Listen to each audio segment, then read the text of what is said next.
गुम है किसी के प्यार में देखने को मिलेगा कि साबी का चेहरा हल्की उदासी में डूबा हुआ था, लेकिन उसके दिल में मजबूती थी। रजत के सामने खड़ी होकर उसने उस संघर्ष की याद दिलाई जिससे वह अभी अभी गुजरी थी। रजत की कंपनी डूबने के कगार पर थी और उसने अपनी पूरी शक्ति से संभाला। लेकिन उनसे पहले आप हमारे चैनल पर नए हो तो वीडियो को लाइक और चैनल को सब्सक्राइब कर दीजिएगा। रात के अंधेरे में जब सब सो रहे थे तो साबी ने एक अनसुनी कॉल की आवाज़ सुनी। यह कॉल उसके जीवन का सबसे बड़ा मोड़ साबित होने वाला था।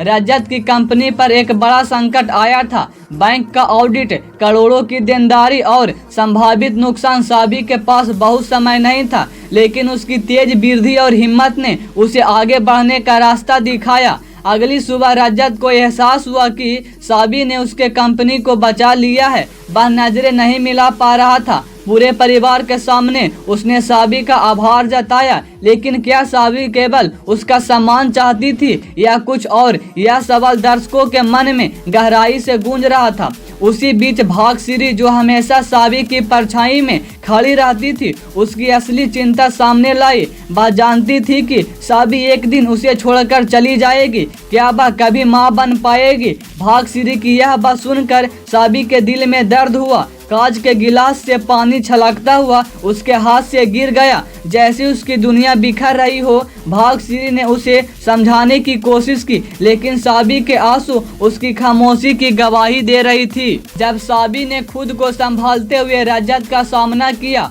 उसने एक नया सवाल खड़ा कर दिया। रजत चुप था, उसकी आंखों में प्यार की जंग थी। साबी की यह सच्चाई कि वह हमेशा सही और गलत के बीच झूलती रही, अब रजत के सामने थी। अंत में रजत ने उसे गला लगाकर कहा, मुझे तुमसे प्यार है। लेकिन उनके इस कदम को आशिका ने देख लिया। यह दृश्य देखते ही दर्शकों के दिल में एक सवाल खड़ा हो गया, क्या साबी और रजत का यह प्यार उनके रिश्तों को नई ऊंचाइयों तक ले जाएगा या फिर यह एक और जंग खड़ा कर देगा?